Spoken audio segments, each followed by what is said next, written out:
Welcome to Soloish. I'm Chanel. I have Dame here with us today. Hola. Funny story, I came across Dame's TikTok page and I asked him to be on the podcast. He's the first person I'm interviewing on my podcast. Thank you for joining me. All right, so how did you get the name Dame? Dame. My birth name is Damon. Your birthday is Dame, I did not know Mm, that. And yeah. then I saw on your TikTok Dame Lilac. Is that your stage name? Lilac, yes. It's Okay. so like the flower. That's all Yeah. right. Okay, I was just And making then sure. lilac's just my favorite color. What's your favorite color? Mm. What's your pretty color? Funny enough, my name used to be something totally different. What was your name before? So I kind of went like the influencer route, and I started as like it was like Farron LaBille, and there's no real purpose or reason or whatever, but for the longest everybody used to call me Farron, and then very recently, whenever I was like, okay, I think I want to focus just on music instead of do like videos and comedy and all this other things that I was just throwing at the wall. I was like, I want something that's a little bit more intimate, so just Dame Lilac. It also, I think it just feels so much more I feel like it fits you. powerful. Yeah. Yeah. I like it a lot. Yeah. Really nice name. When did you first realize music was something that you wanted to pursue? When I was a kid, I was convinced that the Beastie Boys stole the Brass Monkey song from me. I was really pissed off about it because, like I was just being a dumbass little kid. Like you think that like you'll hear some shit and then you think that you did that. Yeah. So like I remember one day I was like, damn, like Brass Monkey, yeah. And anytime I play, I'd be like, dude, they stole my fucking song. I don't know how they did it, but yeah. So it'd always be little things like that. And then whenever I would feel heavily emotional growing up, like I never was in like choir. I was never really in these spaces really growing. I was never in band. I was never in choir. I was never in any of that. I was more of like I was an athlete. So like I just like ran track and played football and all that stuff. But anytime I would feel heavily emotional, I would make little songs, whatever. But in high school, I discovered that I was really good at writing, and I only figured that out because I just had a wonderful teacher that awoken that in me and identified that, and I'd never had something like that happen in my life. Um, but yeah, so I had written poetry for years and years and years, and then went through like a really bad breakup. I always wanted to make music, but I just did not know what the fuck to do. And then really bad breakup, and I was like, fuck it, I'm gonna start doing it. And it was really bad, really, really, really bad until I was less bad, and now we're here. Now we're here. Yeah. Do your parents make music as well? No, and it's funny enough. I think a big deterrent in the beginning of me even believing in myself was like my father he's a very pragmatic man, very, very, very, very smart, very hardworking man. But I think a point of contention a lot of the times whenever I was, I guess, trying to get my training wheels off was just the support from those people. And funny enough, like he always wanted to make music, and yeah, like my mom tells me about it all the time. He always wanted to make music, and I think maybe the reasons why he justified not pursuing it may have been the reasons why he justified me not doing it. And recently, he's definitely come to terms with what I do, and he sees that I'm happy. And I think our 20s just looked very differently. And I think in this, I think I'm kind of maybe like proving even what he didn't believe himself able to do wrong, and just being myself and expressing myself, and just kind of even against the odds of him throwing that at me. But yeah, it was a long back and forth of trying to figure that out, especially being like a collegiate graduate and all that stuff. It was. I'm sure that your parents are proud of you. Oh yeah, he tells me all the time. No, like, and I find it funny because like I'm glad, but I'm not the type of person that you didn't believe me. Oh, as soon as I get a fucking I'm on the radio. No. But he's very proud. I think he's just very scared. Would you ever make music with your parents? Probably not. No. Probably not. You're like, probably not. Yeah. Okay, who were some of your biggest musical influences growing up besides the funny. Probably all of it. But so when I was young, I used to watch a lot of like anime AMVs. So I would just like, there was just something about seeing like Goku power the fuck up and like be swole as shit that like made me want to do that. And it was always with like some crazy like Breaking Benjamin, some like just grungy, like I mean I call it divorced dad rock, but you know Breaking Benjamin, like Chevelle, fucking Linkin Park, those type of people. Um, so I listened to a lot of that in middle school, and I also listened to a lot of like Drake, Lil Wayne, Loved Drake. all that. Like you know, that naturally turned into because I think a lot of them, the music that influenced me was very like I guess counterculture and like I guess kind of punky. Even the hip hop that I listened to was, I mean, hip hop in and of itself is kind of like anti-industry, and it's very like critical of shit that goes on. So I always kind of gravitated towards that, and so I kind of progressed into like horrorcore. And I used to be a Hobson fan, like a stan. Like there's this rapper, he used to put like white contacts in his eyes, and his name was Hobson, and all he did was just diss people all the time, and he was just fucking, he was a crazy rapper or whatever, but like he could never get past that. So you know, it either goes one of two ways. Either like you go to the more, I ended up going to like Kid Cudi and like those type of that realm, or you go to like fucking Tech Nine and fucking, I don't even know what their names are now, but like Insane Clown Posse, like those type of people. So I went the right route, you know, because I probably went insane. But like then it turned into like Kid Cudi, like Childish Gambino, like those type of people. And you know that was probably when I was about 16, 17. Big on Kid Cudi. Kid Cudi was like my favorite person ever. You should tag him in your music. In my music, I would say mine is more like Childish Gambino for sure, like Awaken My Love, like that kind of stuff. And then that just kind of moved more into like neo soul, and you know now I almost just shit that makes me feel at peace and good, not so much like makes me want to have like a chip on my shoulder. But biggest influences, I'd probably say Frank Ocean. I'd definitely say Childish Gambino. I'd say Dijon. Dijon's a big one. He has a beautiful, beautiful voice. Love Spells. That's another new one. They're out of Houston. Another one I get compared to is Hotel Ugly. Those are two of those are like Houston people, but those are like my main. Obviously, like I find influence everywhere, but those the ones I can think of right now. I'm sorry, I can hear the fire alarm. No, that's character. Hopefully it's not my car. Actually, my car alarm doesn't sound like that. They're probably just testing it, but that's why I looked at you because I was like, what is it? Y'all want to hear my car alarm? Let's see. Can you? No, you can't. Yeah, you can. Oh, you can. Yeah. Battle of the fucking car alarms. This had to. I don't think I remembered her, so I just had to make sure she's fine. What made you choose funk and R&B as the sounds that you wanted to explore? Repeat that. What did you say? I'm sorry. What made you choose like funk and R&B as like one of the sounds you wanted to explore? Like you didn't want to go the rock route or pop music? I don't know. I just wanted to. Like I'd say I've experimented with a lot of stuff. Like I can, because I started off as like a rapper, like very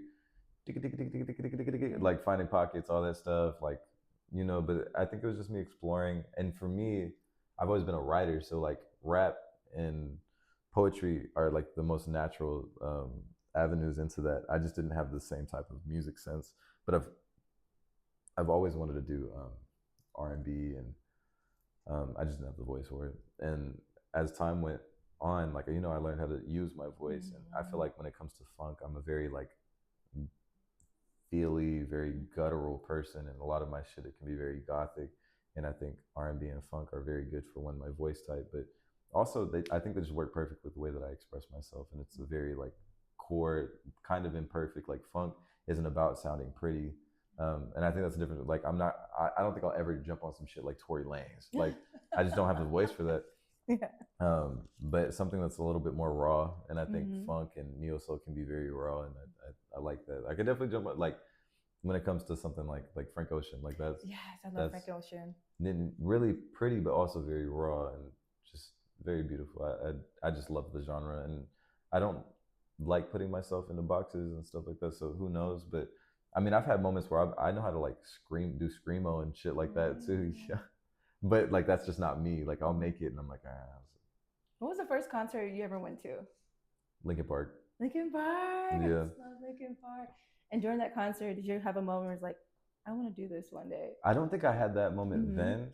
I had that moment when I went to this. It was like 2017. I went to Float Fest, and I was looking at the stage, and I was the person that I was with. I looked at the stage, and I was like, "Damn, that could be me." Like I, but this is before I even made music, or I wanted to though. Mm-hmm. And but yeah, that was like, kind of like the first time I ever looked, and I was like, "Damn, like I could do that." But Lincoln Park, now I was just like, "This is cool." I'm with my mom. Oh, you with your mom when you went? Yeah. Nice. This is so nice. I love Linkin Park. What inspires you when you're creating music? Uh, my heart. Um, I'd say like almost everything. That I find a hard time making happy music because um, I kind of developed a habit of only really expressing myself whenever I feel very negative emotions, and I have a very longing heart. So I'd say, even when it comes down to like what like a lilac like um, represents, it tends to be very nostalgic and very like I can't even think of the word right now, but it's very like yearning. It's very um, distant. I don't know how to describe it, but my love, it can be very introspective, just kind of on the outside looking in towards anything really. Like I can meet somebody and have a great night and reflect on it and feel very very very very deeply about it, but sometimes it's hard for me to fully engage with it. But that's just because of shit that I've experienced with my heart. But it I try to channel it in a very positive, pretty way. Nice. Do your songs come from things that you just personally experienced, or do they come from something else? It just depends on the Just night. depends on the Like night. sometimes I tap into certain feelings, and sometimes things in my present life will serve as a catalyst for other things that are deeply rooted. So it just reminds me of that. Now, you know, a lot of it definitely has to do with like women that I've dealt with, and I see and I observe, and sometimes it's just the way that I express those frustrations. Like it's either I send a long paragraph or I just make a song about it, and I feel like being able to transmute that into something that's like pretty always feels better to me than having to convince somebody that, or I don't know. Sometimes whenever you over explain yourself, it's like asking somebody for permission to exist, Yeah. permission to be yourself, and once you break out of that habit, it's indicative of like a more healed part of myself. So I just stopped doing that. Just being able to close the door, leave it closed without having. Now, obviously, if they need closure or anything like that, Yeah. but yeah. Makes sense. What's been your biggest challenge as an independent artist? I think being able to distinguish the real from the fake. I'd say in the beginning, it's just everybody can promise the world, the sun, the moon, the stars, but I think intention is a very big piece of that. And like, obviously, not everybody's gonna fucking want to be your best friend, but Yes. I'd say Get that. you cannot want to be somebody's best friend and still try to have like human decency and have other people's interest in. Now, maybe not their best interest, but moving away that's not slimy or sticky or trying to fuck somebody over so that you can get one step ahead. Yeah. But for me, it's just being able to close doors, and just make sure that like even if things aren't right, it doesn't mean that they're wrong. Like me, I can not want to be around somebody but not hate them and not dislike them, and sometimes a lot of people want to be around you but they just don't fit. And me being the nice person that I am, I'm very good at like just keeping distance, but I'd say that's like even in general, I think in the industry like this is just being able to understand and read people and sharpening your intuition and knowing like when people are just on bullshit. Yeah. Because there's a lot of people on bullshit. Yes, there are, unfortunately. Have you ever had a moment when you just thought about giving up? Man, last night I was pretty pissed off. You told me about that off camera. Man, I was pissed off last night. I was like, damn, I want to move out the city, whatever. But it's like, it was like one situation where it was like, sometimes some people don't have nice shit to say. Some people smile in your face, and as soon as like you're no longer aligned with them, they have everything in the fucking book to throw at you. But I think it's moments like that, but it's always like an intrusive thought where it's like it's frustration because it's like, damn, I've built this life for myself, especially like a very loving life in a world when I was born into it. I didn't have that. And for a long time, I struggled to feel understood, to feel loved, to feel anything. And now that I have this very, very fruitful community and group of people around me, there are people that kind of like try and stick their foot in that and fuck that up. And, you know, it, it, is one of those things like intrusively it's late at night, you're whatever, like I just want to give up, fuck this, like but then you remember like my shit didn't come out of nothing. Like I've spent a long time like figuring this shit out and I'm doing something right. And just because some person feels otherwise, because whatever the inciting incident may be, there are always going to be people that are trying to demean the worth of you. But a lot of the times, especially if they don't know you for real, it has more to do with their heart than yours. Yeah. Well, don't give up. You're barely talented. Thank you. Not give up. What inspired your song that you have out right now on TikTok? So Cold Blood is about being so funny story. So I'll talk about how it was made, and then I'll talk about the inspiration behind it. So one time, I was like getting off of work. My friend was supposed to be coming from Florida, right? His name's B, right? His name's B. B was supposed to come from Florida and hang out with me for a week. He was my friend from Discord, and he didn't. And I was really fucking mad about it. This has nothing to do with the inspiration of the song, though. But and he didn't come, which has nothing to do with what you asked. But anyways, I just like saying that. But he's what's it called? Well, I just got off of work and you actually hold on. This is how Cold Blood sounded on my way home from work that time. Let me see. Let me go to my voice memos. If you had to guess how many voice memos I had on my phone, what would you guess? I'd say like 1,500. 1,500. Yes. Wrong. Okay, like 1,000. Wrong. Am I like getting closer? Colder. Yeah. I don't know, 2,500. Hotter. okay. 2,700. Hotter, but like still like off by a good by actually a zero, by like a off by a lot though. Really? But warmer. Okay, 5,000. Okay, so that's a little too high. Okay. You know. Let's get closer. 4,000. I'd say it's like 3,700, like 3,700. Like literally, whenever I try to look up some of these voice memos, like my phone lags. Look at the C. Like the C is just fucking. Yes. Wow. Like my phone doesn't know what the fuck to do. There we go. But this is how Cold Blood sounded in its most raw. Like I was getting off of work and I'm driving home and I have like this little fucking like melody and it's so. But let that be a testament to like how sometimes early in the process, like it sounds like shit, but like it turns into something great. But this is how it sounded at first.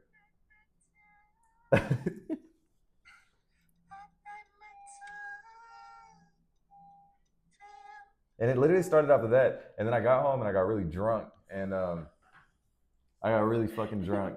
And my friend Fraley was in the corner. And what's it called? Yeah, I'm on there. I'm just like fucking around. And she's like, yo, that shit's hard. And like, and then I don't really remember most of the recording. And then I woke up and I was like, oh shit, this is kind of good. Yeah. And then I just made it. But anyways, the inspiration is about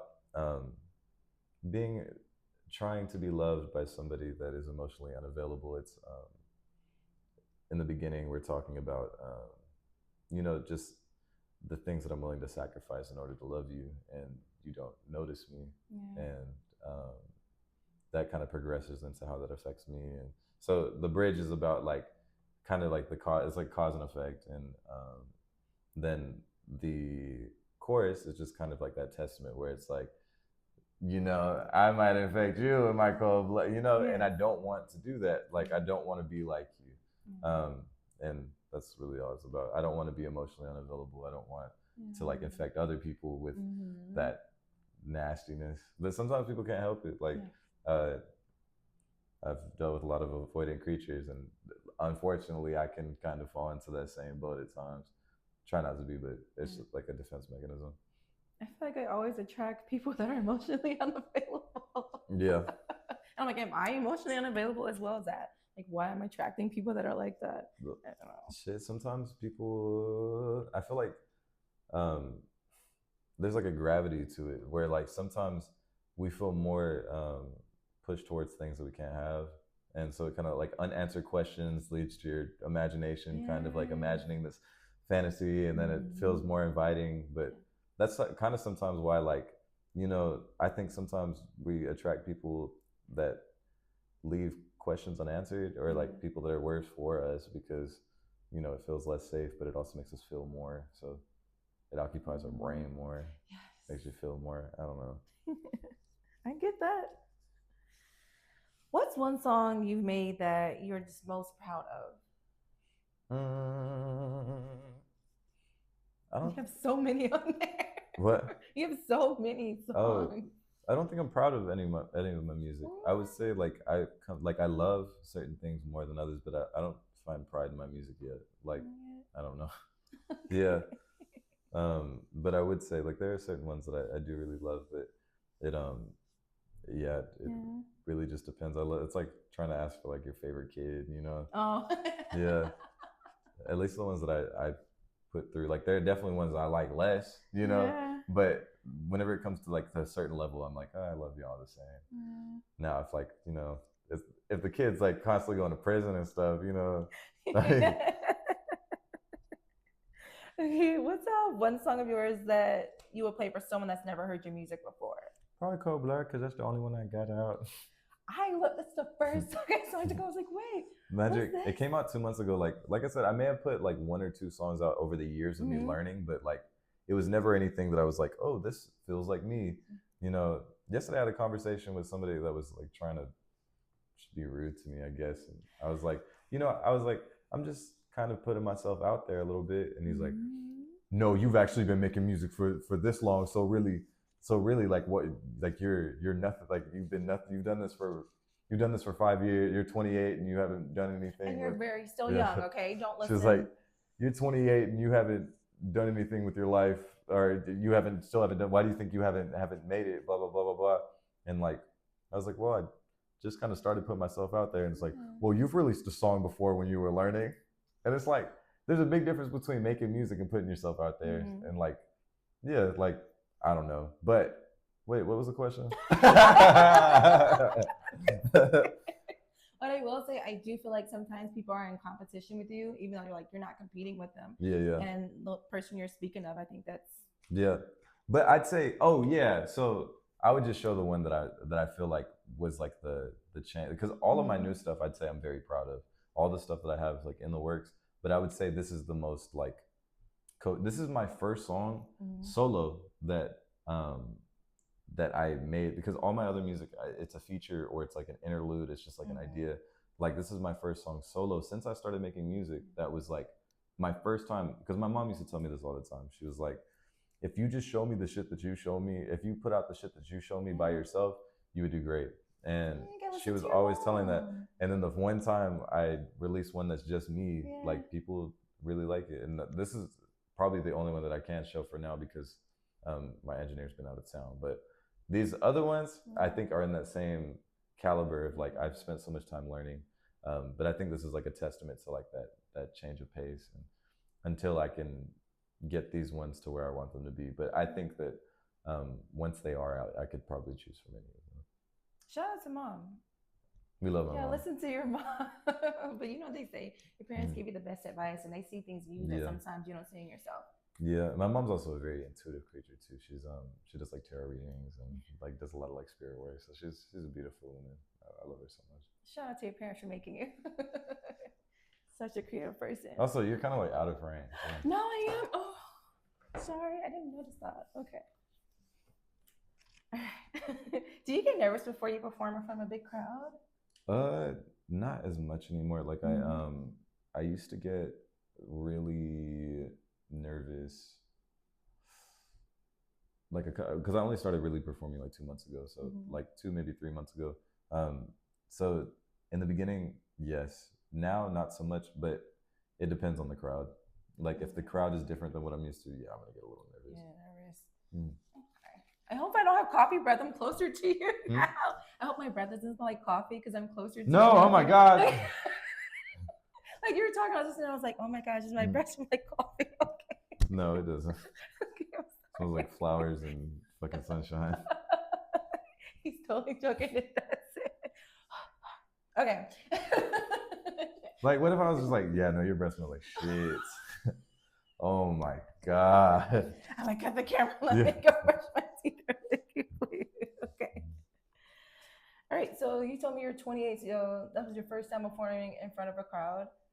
And at 28, I'd say there were a couple. Like, there's probably like 3 or 4 times like before then that was whatever. But mind you, I would perform with people. Like, it would be like features because I was in like a music group or whatever. Like, it was always just random shit. You feel like that was easier when you perform with other people? No, it's worse. It's awkward as fuck. Like, because you're waiting for somebody else to do their shit while you just kind of stand there. So you're trying to relate to the crowd and like dance a little bit, vibe. Yeah, I'm not a dancer. That's one thing. I'm not. I could do a lot. I could sing. I could write. Cannot dance. Yeah, cannot dance. Actually, I can boogie, but like I can't dance.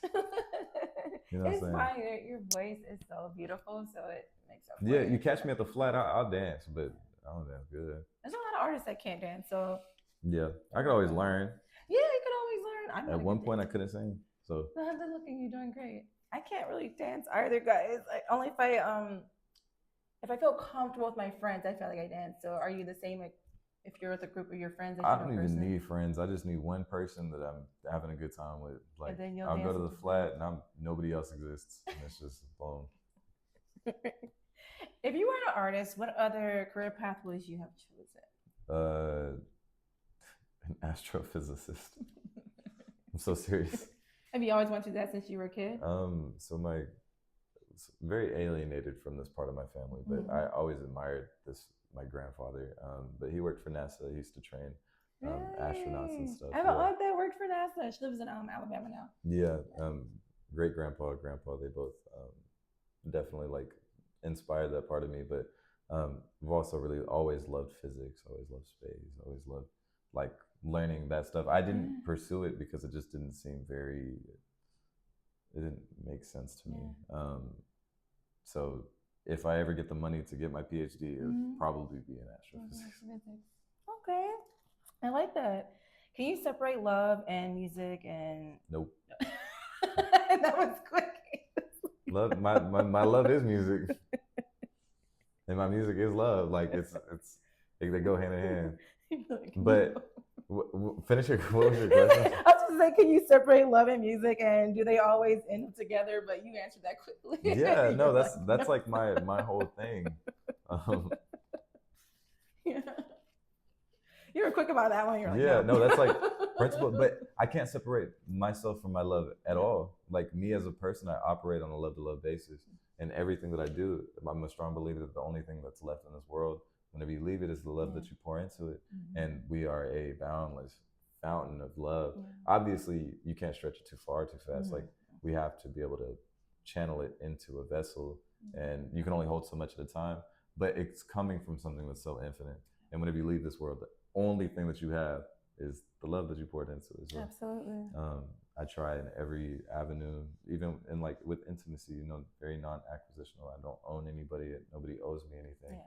And me giving love you don't owe me the respect to appreciate it either. Like, just the opportunity to be able to give love and pour love and receive love where it makes sense. Yeah. But yeah, I can't separate myself from my love. Okay. What's one thing that people assume about you that's completely wrong? Like me, I assumed you were a model when I first came across your page. That's not completely wrong though. I'd say, I don't really focus on people's assumptions. I think, I'd say some people don't see me as like a shy person. I think some people might assume that I'm not very intuitive, or that I might be kind of like himbo-esque, or maybe shallow. I think people don't expect me to be as caring as I am, until you like have a conversation with me. But some people might expect me to be more shallow than I am. You don't seem shy to me when I. Yeah, but I think like just off of like they'll see me and out in public, and they're like, "What? I didn't expect you to actually be able to hold a conversation." Okay. What do you want your music to make people feel? Less alone. Well, Um, I like that. feel understood. I think that's the basis of love too, is to feel understood. And I think music is it's a spell. Like writing itself is a spell, and I think um, being able to have a platform where people can feel you, and I think I think music is so. I can't even think of the right word for it, but it is so intertwined with your humanity in a sense. Like that's why every single culture in history has always had a very deep roots in music and dance, and it's how we express ourselves as humans through symbols and all these things. Like even like literary symbols aren't an accident. It's how we've grown our instincts and our intuition over the years, and it's always been fine-tuned to these, even just like a vulture representing death or any of that. The reason that represents that for us is because that's what we would see whenever we were fucking hunting and gathering. Like we literally saw these colors associated with.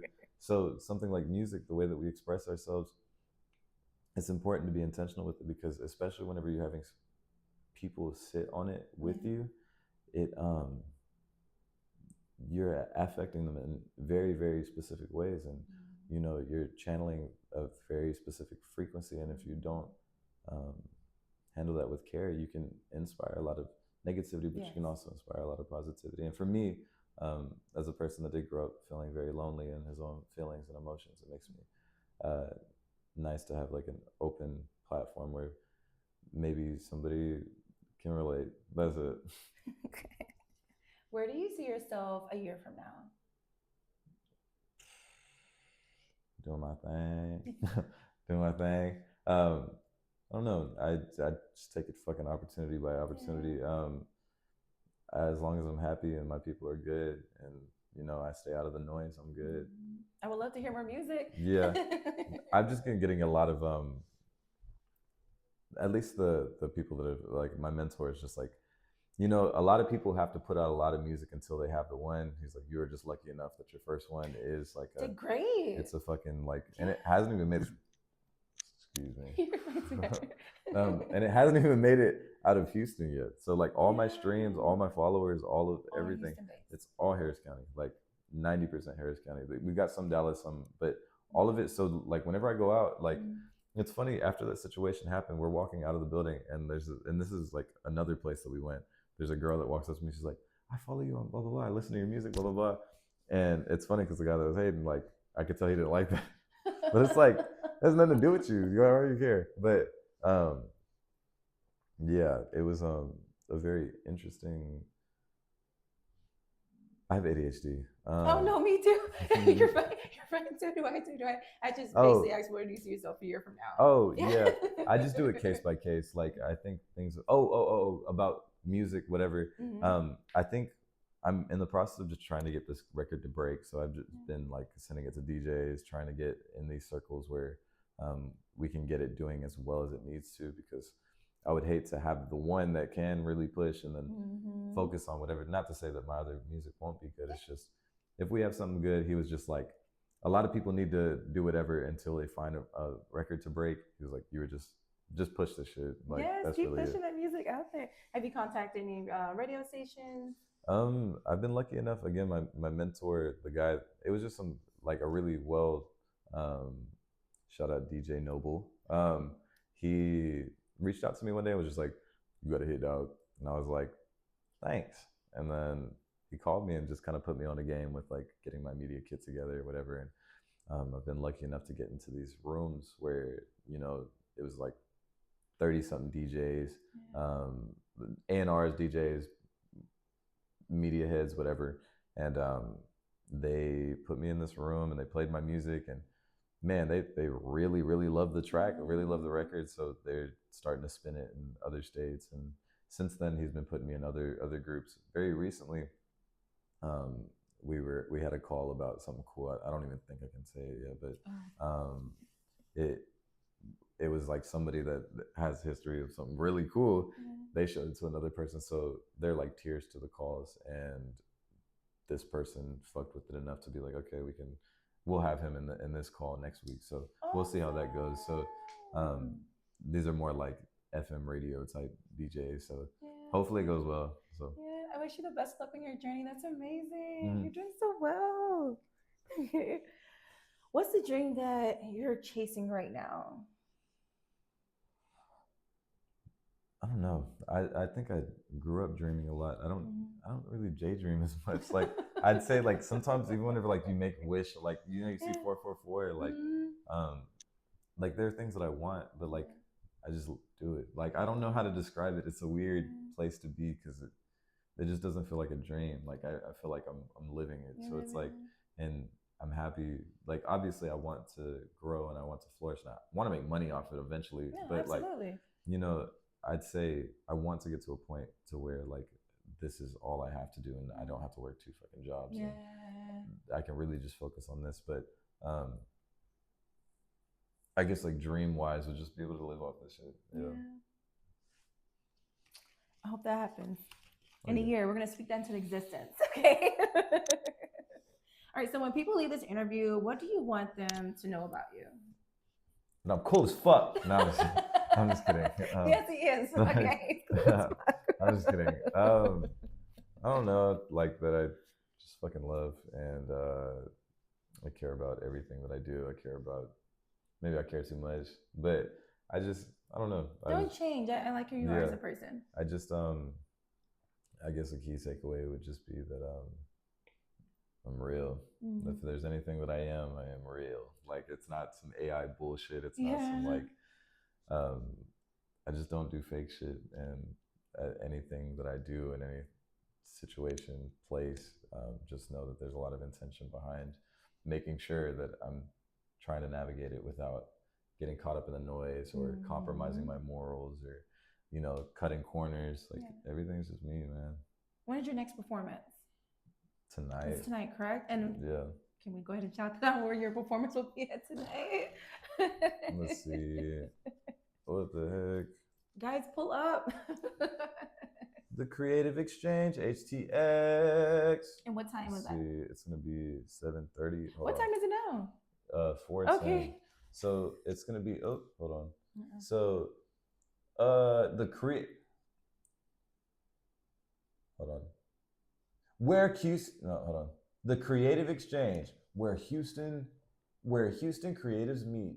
Dame Lilac weekly food and drink specials Wednesday, August 19th. Scott Gardner's Rhythm Room, 5535 Memorial Drive. Live show 8:30 to 10. Happy hour 7 to 8. I think that I'm going at 7:30, but live show starts at 8:30 to 10. That shit doesn't even make sense. Am I going at 7? Does it start at 8:30? I'm going extra early. Maybe early, just like set everything up. Wait, let me see. So your slot will be at 7:30, and it'll be 2 songs. Oh, maybe because there's an interview, so maybe they're trying to get it done before. I don't know. Okay, I just got put on to it this morning, so. But it looks like a really, really cool platform. I'm excited to like meet them. And shout out your socials. What's your Instagram, your TikTok, your YouTube? Dame Lilac on all platforms. That's DAME, not Dame. Dame. Lilac everywhere. Stream Cold Blood. Please stream. It's great music. Oh, and another key takeaway is that your breath doesn't stink. It smells good. I'm so insecure with that. It smells fantastic.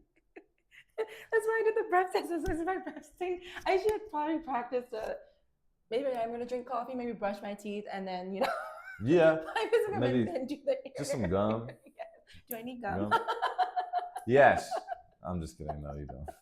Okay, good. Because it wasn't until you said you're not in the frame to get closer. I was like, oh no, do I have coffee breath? I drank some water, but I kept thinking, I was like, oh no, I started getting insecure as you were answering questions. I was like, oh no, it's my breath. Oh, also, key takeaway, again, I don't really support Starbucks for real, but if you happen to have to and you're forced to drink Starbucks, if you get a matcha with fucking brown sugar syrup, that shit is so fucking good. Like if you're ever held at gunpoint and they're like, "Hey, you have to support Starbucks," like you should get matcha latte or cold with brown sugar in it. It's so good. It'll change your life. And yeah. That's your go-to drink. I actually make my coffee at home. Oh yeah. Is it as good as? Wait, what? Do you just fucking put the coffee in and then you just No, drink I the get shit? the blonde espresso, and I take it and I pour it in, and then I mix it with the milk, Okay. and then I make my own. Not cream. lactose intolerant? No, I'm not. Lucky as fuck. I'm sorry, Lo. No, it's okay. I like being freaking flexed on. It's awesome. And then I make my own like foam. I use banana and pure vanilla, and then I use a little bit of heavy whipping cream, and then I also use a white chocolate creamer, just a little bit. Don't put too much. And then I mix it all together. So that's why your breath smells like that. No. I'm just kidding. It doesn't smell bad. It's not. He's kidding. He's kidding. He's kidding. Oh my goodness. No, and it's crazy because I could really edit this shit and like just whole slander campaign about your fucking breath. Oh my gosh. And they would believe Yeah. it. Yeah. No, because like I just pre-established like the takeaway is that I'm real. So like I wouldn't say that her breath stinks if her breath didn't stink.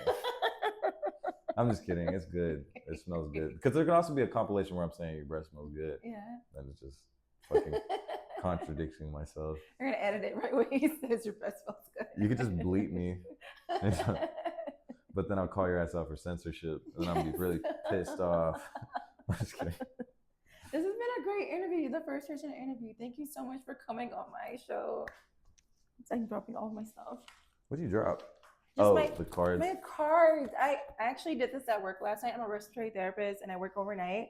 Mm-hmm. And I was expecting to be in like a chill unit, and they put me in a cardiac unit, and I was so busy. But I had this in my backpack, so I was like, I'll just like write out questions. And then I started talking to my mom. She's like, don't ask too many questions, Janelle. So I was like, okay. I thought you were gonna ask some crazy shit, and you're just like, yeah. I would never do that. I mean, good. No. Don't give a bad impression. The first person I interviewed, like, don't go to Chanel's podcast. She asked really cool, awesome, interesting questions. And her breath stinks. Yeah. Coffee isn't even a bad smell when it doesn't come from your mouth. You know what I was thinking? You remember being in elementary and like you had like a question about a math problem, and your teacher would lean over and they would have like the strongest coffee breath.